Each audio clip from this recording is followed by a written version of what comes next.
then go ahead and have a few people come up and...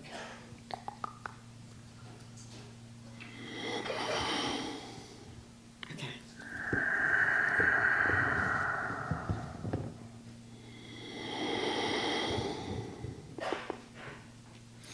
Hello, Bashar. And you, good day. Good day. So I'd like to talk about our DNA. DNA, yes. Recently there were some results of some research released from Mexico where they were studying the DNA and they found some surprising results. They expected that the influence of the Spanish would have been much deeper in the DNA, but actually it wasn't that much of an impact. Yes. And they also were surprised at how different people were from different regions in Yes. the DNA. Yes. So in all of that, I'm curious. This is because of the original hybridization. Ah, Do you understand what we're saying? yes. Long ago, as you count time, there was a naturally evolved hominid on your planet. Many of you refer to it as Homo erectus. This is approximately 500,000 of your years ago, the originally evolved hominid that grew up on your world, evolved naturally on Earth, whose genetic structure was altered by an extraterrestrial race. More often than not, you refer to them in the ancient tongue as the Anunnaki. But for now, we will just use that as a general reference because there's actually been many different alterations. But some of the extraterrestrial genetics, which themselves were a mix of different races, were injected into the DNA structure of Homo erectus and other similar hominids at the time, transforming them eventually into what you now consider yourselves to be Homo sapien. Thus, you actually have many different genetic strains within you from different races in different places throughout the cosmos. As you begin to awaken, as you begin to use, or remember to use, or remember that you are using more and more and more of your consciousness, you're going to become more aware, as you explore these things, more aware of what's already existing within you, of what connections, what threads to the stars you already have. And you will see more and more and more evidence of the fact that you are not exactly what you thought you were. Does that make sense? Yes. So you're seeing more of this mixture now coming out in your scientific endeavors as you're discovering what you really are. Now, as we have said, not all branches of Homo erectus were altered genetically, and the ones that were not went on to become the beings, evolve into the beings you now today know as Sasquatch. Had your genetics not been altered at all, today you would all be Sasquatch. That's the naturally evolved form on your planet, which has developed the ability to actually move interdimensionally, which is why they're so hard to find. Nevertheless, they are intelligent, they are aware, they are interdimensional travelers, but they are the truly natural evolved life form of the hominid being.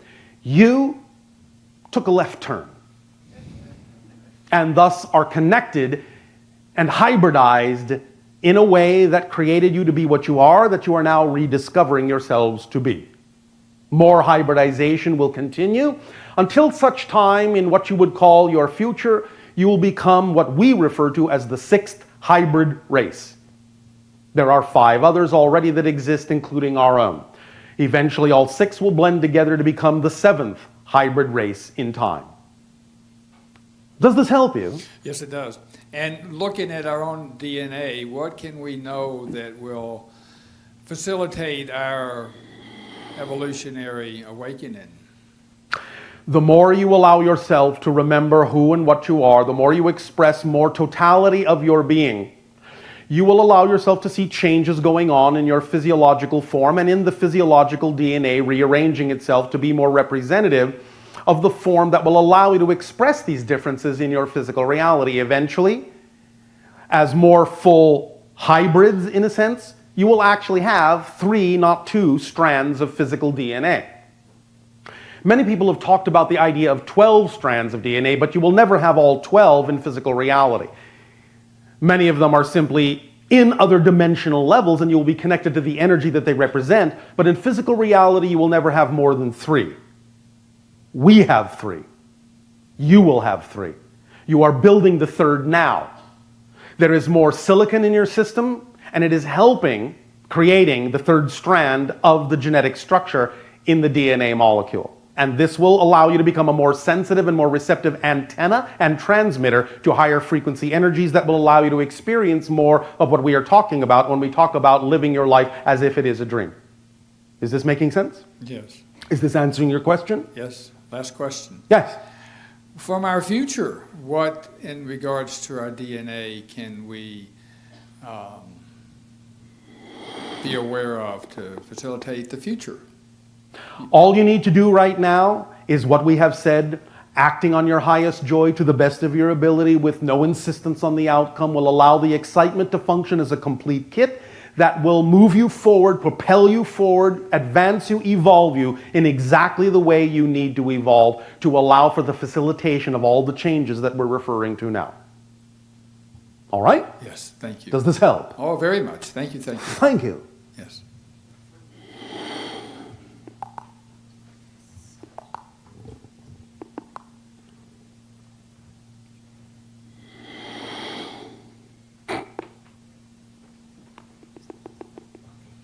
How's it going, buddy?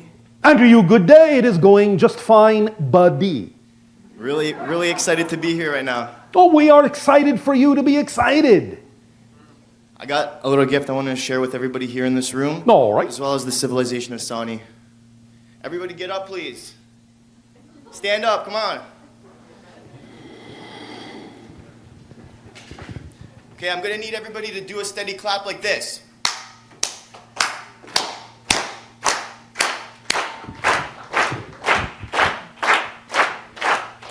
Accelerated way, collective mass consciousness, transformations, critical mass threshold on, crossing into critical mass on NASA, doesn't even know what's going on.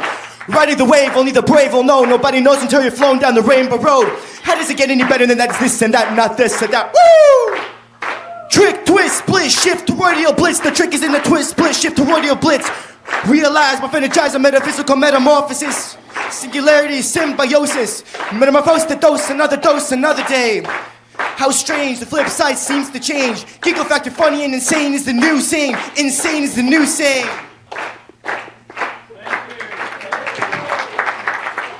All right, well, thank you for unwrapping your wrap. It's always a pleasure. Now, to my questions. I want to ask you, I had an experience, I think it was last year. Me and a group of people, we went to a lake in Ontario, and during this time I was doing a 3-day fast, so I was raising my frequency to really high, and all this amazing transformational stuff happened. I was introduced to your channel 2 years ago. Anyways, synchronicity, one thing led to another. I believe that I may have made contact with a Sasquatch being, synchronistically speaking, how you brought it up. So as we were approaching, I had the question in my mind, how incredible would it be to have a contact experience with an extraterrestrial? Well, it would be quite credible, actually. I know, right? So I was going towards the lake, and I was just getting this weird feeling in me. As we got closer, it looked like a large body of water splashed. It was so synchronistic of the timing. Now, there was no body that reemerged from the surface, so I thought, that's strange. So I just went into the water, I dove in, had built the courage, came up, there's nothing around me. Nothing came up. And then when I looked in the sky, a giant orb just flashed in the sky. Yes. So that's pretty cool. What do you think? All right.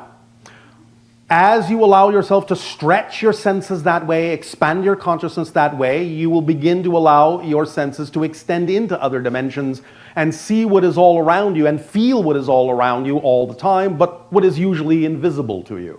So you're beginning to allow the invisible to become visible, beginning to stretch and push your senses and your sight into other dimensions so that you can make those things visible. You were actually experiencing the shift of a dimensional doorway. So what's that to do with that thing in the water? The idea is that the shift took place in that medium. Therefore, you experienced a shift in that medium. Does that make sense to you? Somewhat. I understand that there's a shift in consciousness, therefore my perception changed and I was able But to I'm experience also that. talking about the fact that these shifts actually also shift you to other physical realities. Let me put it to you this way. If you're holding a glass of water that is full, and you actually move the glass of water from here to here, some of the water will slosh, yes? Correct. That shows you it's been moved. So the physical reaction of the water being a conductive material actually was a reflection showing you that you shifted. You got an actual physical reaction in the physical reality showing you that you are now, at that moment after the fact, on a different parallel Earth than you were before you began. If I may interject, I also had an out-of-body experience. This was relative to some time within maybe 1 or 2 months of that experience. I had an out-of-body experience. I felt like I was in Hawaii. And I know I'm familiar with a little bit about Joe Notion and this psychic Sasquatch and whatnot. I came back into my body. I had sleep paralysis as I was just... Yes, that's quite common. Right. And because the idea is that, again, when you shift to another dimension, another reality, sometimes you're not moving in the same way that you normally move when you're physical, and so you have to kind of learn to move differently, and thus the body may experience paralysis because it is no longer capable of actually moving in the way it used to. Right, and then I had a telepathic image of what it looked like to be an oval-shaped head with really blue oceanic eyes, and from that moment I felt like I just made contact with some kind of elder Sasquatch. It really startled me. Like, those were beautiful eyes. My heart was beating. I was a little bit startled because it was just... That's all right. Yeah, but it was really exciting after. Well, yes. It's all exciting, extending those senses. So, of course, understand that if you're going to expand your consciousness like that and you're going to become sensitive to the idea of seeing things around you that exist all the time that are invisible and making them visible, you might be startled from time to see things you didn't expect to see. Yes? Yes. And one last thing I want to share. So the synchronicity involving today is just phenomenal and miraculous. And the things that happen to this event right now, building up, is really just, I don't even know what's fact or fiction anymore. It's so beautiful. All right. Now, I just want to share this. Today's my birthday on the summer Happy solstice. birthday. Thank you very much. One moment. So I was born 20 years ago, and I turned 20 today. Now, if my intuition... What a coincidence. Oh, no. Synchronicity, right? Who would have thought? University of the Universe, universally. Learning by remembering faster to be. Yes. I am the master degree. Yes. Of my reality. Yes. So my intuition suggested to me to convert this into math. So if I take June 20th, 1994, I get 6/20/1994. I add 6 to 1994, and I'm left with 2020. Now, for this day, this demarcation point, this trinary summer solstice threshold, June 20th, 2014, I convert that to math, 6/20/2014. I take the 14 from the 2014, add it to the 6, the rest of the equation, triple 20, 20/20/20. Yes. The way I like to look at it is, when I was born, I had 20/20 vision. Yes. Right? Now On you this have day, 20/20/20. Triple 20, right? My pineal gland being the third That's one. why we were said you're extending your senses into another dimension. Oh, it's so exciting. I'm so happy to be on the leading edge. Thank you, everybody. However, I will tell you that regardless of the 20/20/20 vision, you ain't seen nothing yet, kid. More to come.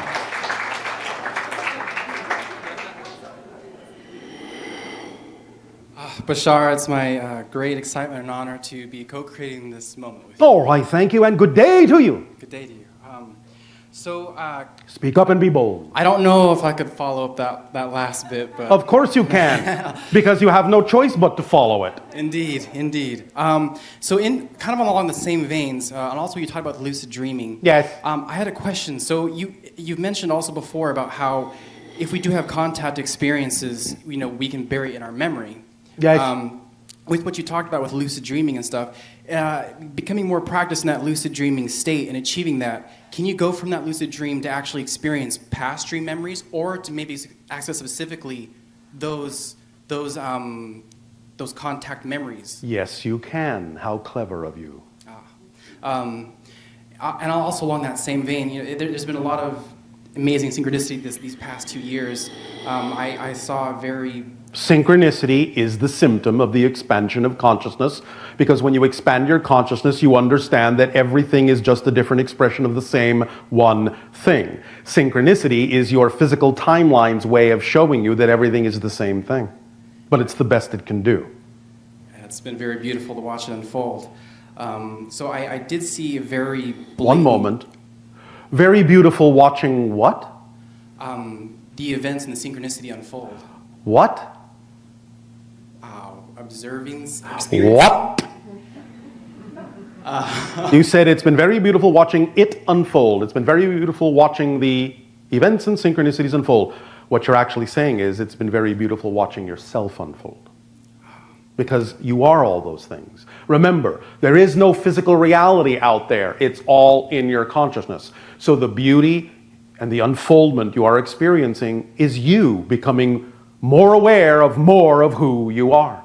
So you're watching yourself unfold on the inner reflective surface of the higher mind mirror. I couldn't have said it better. Yes, I agree. With the UFO experience I had just recently, and with a lot of the interesting experiences that have been happening lately, yes. I was wondering, and this question has been asked in the past by other people, but if there was a specific extraterrestrial group that my family was linked to, because my father has also mentioned many times his close encounters. Yes. You are connected to the Ayel. The Ayel? The Ayel are the group, the hybrid group, similar to our own, but somewhat different, who will be the first group to actually make open contact with your planet, most likely between the year of 2025 and 2033. Okay, very well. And then this other question's a bit eccentric, but I was wondering, Bit eccentric? Yes. Because talking to an alien through a human is not eccentric enough. Okay, well this will fit right in. All right. So psychology is a huge fascination for me, and as much as I've dug into it passionately, one thing that I haven't found any clear-cut answers, but was really curious about your take is, why do they exist, and what is the purpose of sexual fetishes? Sexual fetishes? Yes. Well, there can be as many reasons for them as there are people. You have to examine it on a case-by-case basis. There isn't just a general overall view that is common to everyone. And if you're actually using the word fetish in the way that most people on your planet define that word, it can be representative of imbalance as well as balance. Do you understand? Yes. So you have to take it on a person-by-person basis and examine the context of the experience. Could they possibly be a manifestation due to, let's say, maybe like a certain lesson or a certain process to be gained? Yes. That's planned before life? Before Yes, it can be. Okay. So really what you're saying is it depends on how you approach it, what you do with it, how you use it, if you learn from it in a positive way. Yes? Yes. So that's up to you, and have the discernment to be able to tell the difference between when you are utilizing something from your true excitement or actually gravitating to it from your anxiety. Very often, that's the key to the experience. Learn to tell the difference between your excitement and your anxiety, which comes from your fear-based beliefs. Sometimes things like that can point out to you, can put you in touch with the idea of things that might be out of alignment with your true self so that you can get back into alignment. That's not always the case. We're not saying that. But again, you have to take it in context, and you have to take it on a person-by-person basis. I see. And then my last bit was, so I might have been mentioned before, but Ed Leedskin, or the one that invented Ed Leedskalnin. Leedskalnin, yes. I was wondering. Coral Castle. Coral Castle. Yeah. He did use the technology that the Egyptians used, supposedly.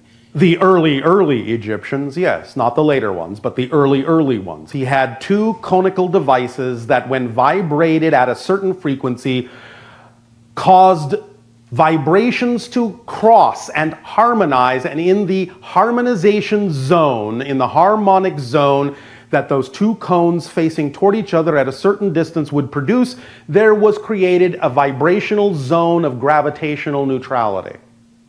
I see. So that technology could be replicated. Oh, absolutely. Today, for sure, okay. Absolutely. All right, Bashar, thank you so much for Thank your time you. and help. Much love. Unconditional love to you.